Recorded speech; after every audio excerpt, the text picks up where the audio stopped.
J'ai grandi à l'étranger. Les 10 premières années de ma vie en Afrique et en Afrique de l'Ouest et à Hong Kong.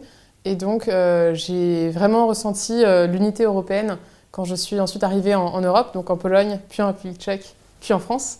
J'ai vu qu'il y avait une espèce de lien culturel qui unissait ces différents pays à travers l'Europe par rapport aux autres pays que j'avais pu connaître par le passé.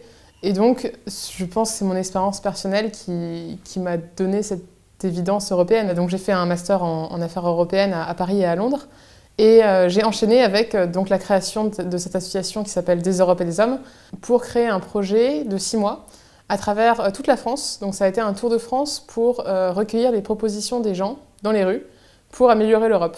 Donc on s'arrêtait, on allait leur demander, selon vous, comment améliorer l'Europe. Et donc on interrogeait à peu près 5000 personnes dans 302 villes de France pendant 6 mois entre octobre 2016 et avril 2017 pour justement recueillir ces propositions et ensuite pouvoir les mettre en avant pour montrer ce que les Français attendent pour et de l'Europe. Pendant ce Tour de France, une bonne partie des Françaises, davantage que les Français, s'étaient intéressées à des enjeux plus sociaux.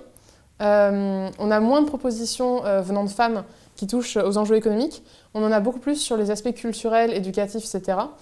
Et il y a aussi une vraie demande de connaissances pour approfondir le vivre ensemble. Donc connaître mieux les autres peuples européens. Ça, c'est une demande qui était plus revenue effectivement auprès des femmes qu'auprès des hommes qu'on a rencontrés.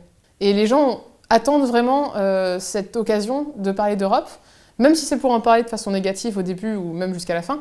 Ils attendent vraiment cette occasion et ils sont absolument ravis de parler d'Europe et d'avoir enfin la possibilité d'en débattre.